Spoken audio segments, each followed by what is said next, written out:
Hi, my name is Ido Green and I'm with Google working as developer advocate for Chrome OS.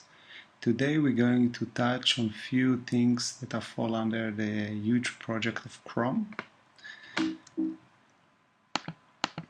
We're going to see where is Chrome standing today and what are the latest and greatest features. We're going to touch on HTML5 and what is all the buzz around modern web apps.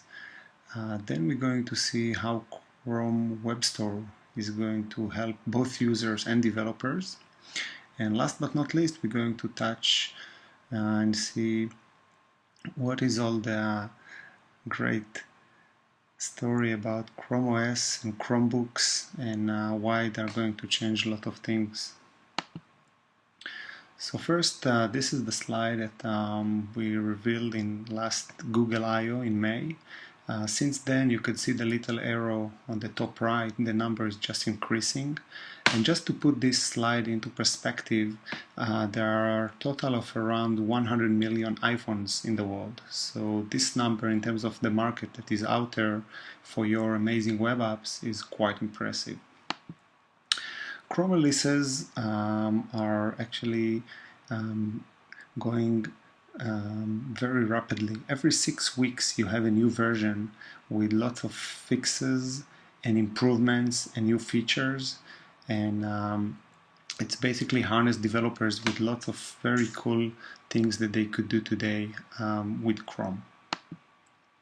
HTML5 harnessing developers with lots of different features, and one very cool thing that you could see today in Google Plus is the Hangout that is built upon real-time communication or other amazing web apps that having offline capabilities or putting into work threads that are being produced through web workers, graphics with all the CSS3 transitions and other goodies that giving developers more and more capabilities.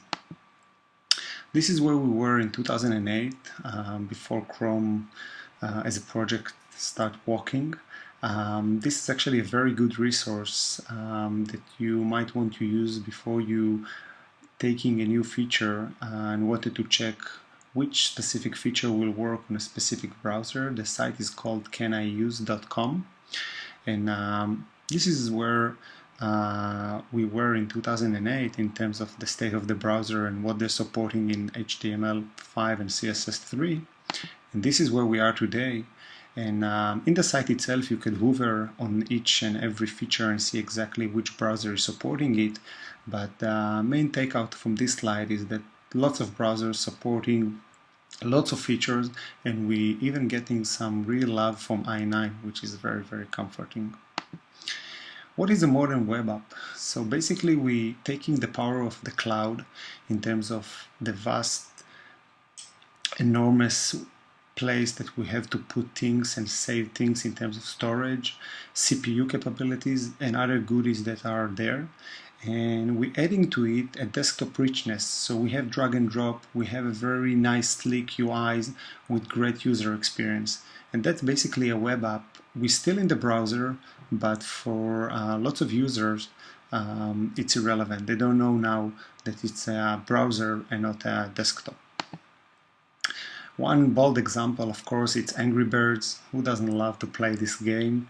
It does a very, very nice work with offline capabilities, and after you install it in Chrome, if you don't have any connection, let's say that you are on an airplane, you could still play the game. So they're really doing nice work in terms of offline capabilities, and they checking what is the capabilities of the browser, and if it got the WebGL, then the HD version will run, and if it doesn't got it, then the SD version will run, doing good things with Canvas.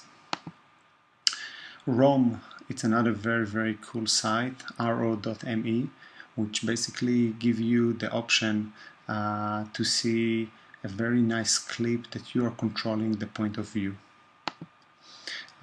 Chrome Frame is a very nice project that lets you have a first-class browser inside IE as long as the user installed it, and not far ago you needed admin